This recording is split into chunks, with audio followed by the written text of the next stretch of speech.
Chapter 8, Lesson 5 is 2-1, a solution to this system of inequalities. So this is our x, this is our y.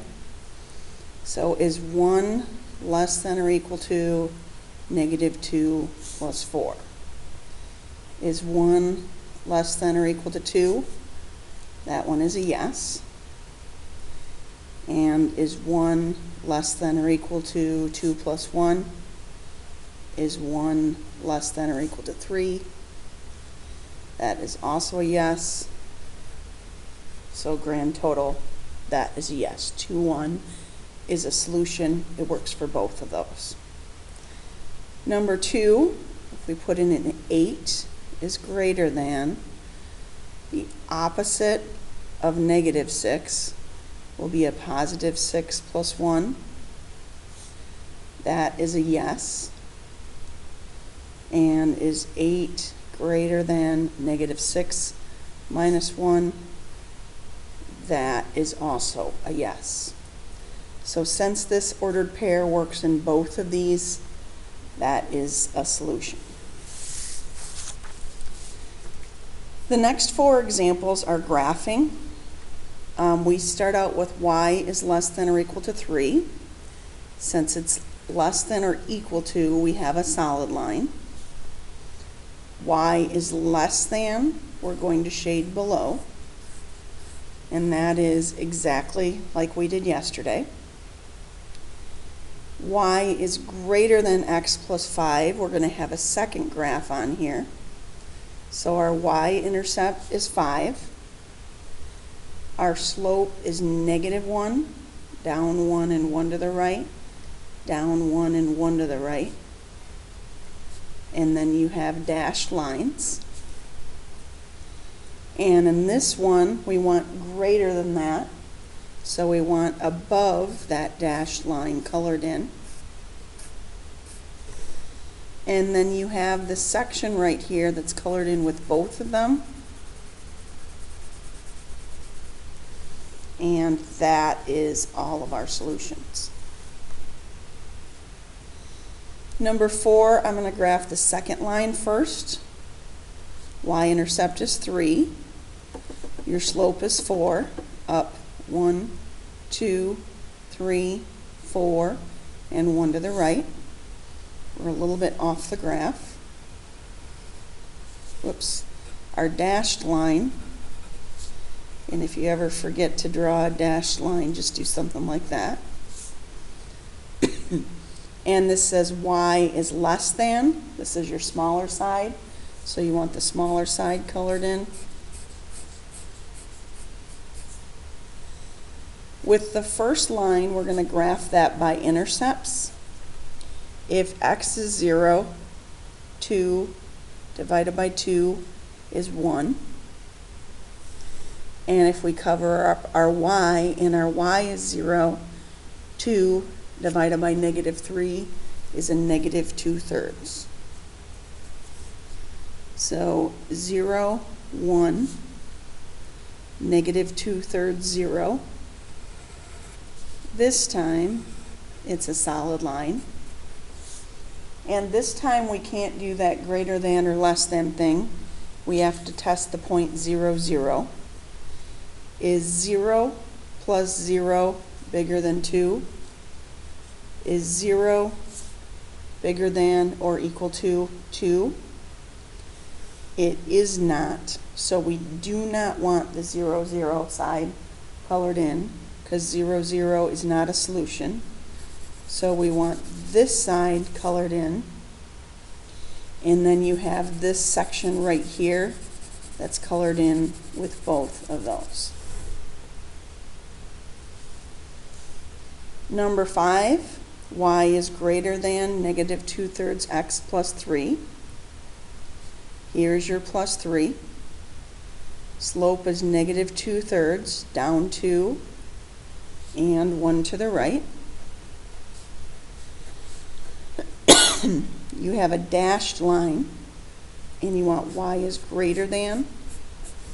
So you want everything over here.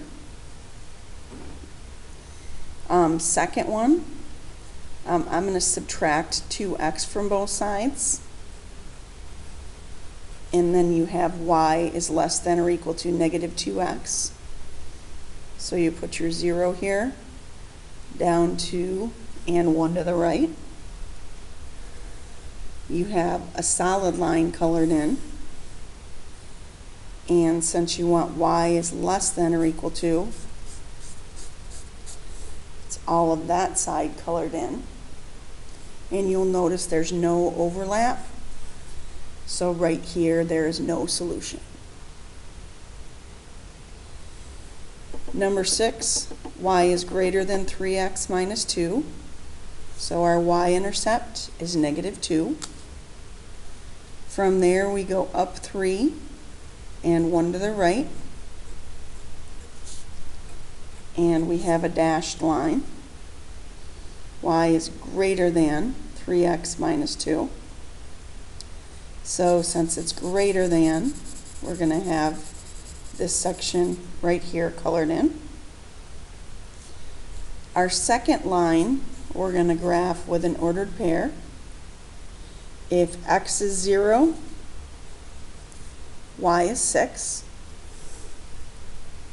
And if y is 0, 6 divided by negative 3 is negative 2.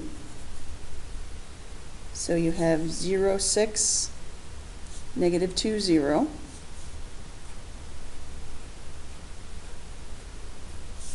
Oops, that's going to be a solid line.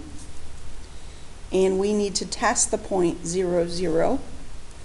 Is 0 plus 0 smaller than 6? 0 is smaller than 6. So we will have that side colored in. And then the section that's colored in both is that section right there. And those are all of our solutions.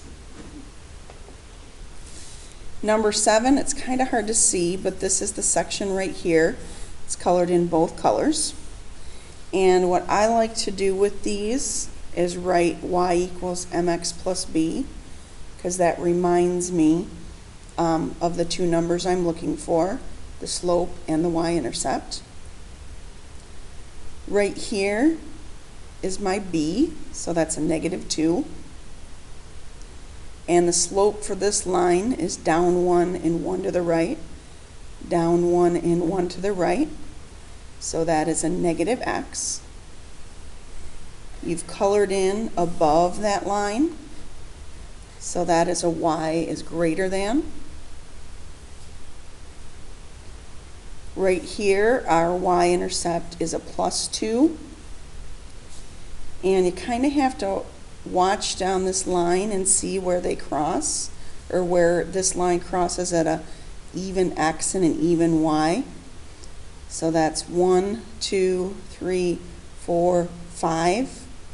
Down 5 and 1 to the right, which is a negative 5x. And it's kind of hard to see here, but that is below that line, so that will be a y is less than, because it's below that line. Number 8, again, it's kind of hard to see. That's the section that's shaded. This is a plus 2. And I'm going to put a dot right there. See how those are really nice? That line crosses right at an even x and an even y. Your slope is up 1 and 2 to the right, which is a 1/2 x. It's a solid line, and we've colored in below that, so that will be a y is less than or equal to. Number 8, the second part of number 8, it's a negative 3. Down 2 and 1 to the right is a negative 2x. And again, we've colored in below that line, so that is a y is less than. And on the back side, Ryan has at most $150 to spend on restocking dolls and trains at a toy store. dowels cost $7.50 and trains cost $5. So $7.50 times dowels plus $5 times trains is less than or equal to $150. That's the most money he can spend. He needs no more than 10 trains. So trains are less than or equal to 10. And he needs at least dowels, at least 8 dowels. So dowels are greater than or equal to 8. When we graph this, if we don't buy any dowels, you could buy 30 trains. Or if you don't buy any trains, 150 divided by 750 is 20. So 0, 30, I'm going to have these go up by 2s. 2, 4, 6, 8, 10. 2, 4, 6, 8, 20. 2, 4, 6, 8, 30. And then over here, 2, 4, 6, 8, 10. 2, 4, 6, 8, 20. 2, 4, 6, 8, 30. So we have 0, 30, and 20, 0. And it has to be less than that. So this side would be shaded in. The D's are X's. So the dowels are greater than 8. So that's going to be this section right here. And the trains are less than or equal to 10. And that's this section below, less than that. So that right there are our solutions. Those are the numbers, the different combinations of dowels and trains that we can buy.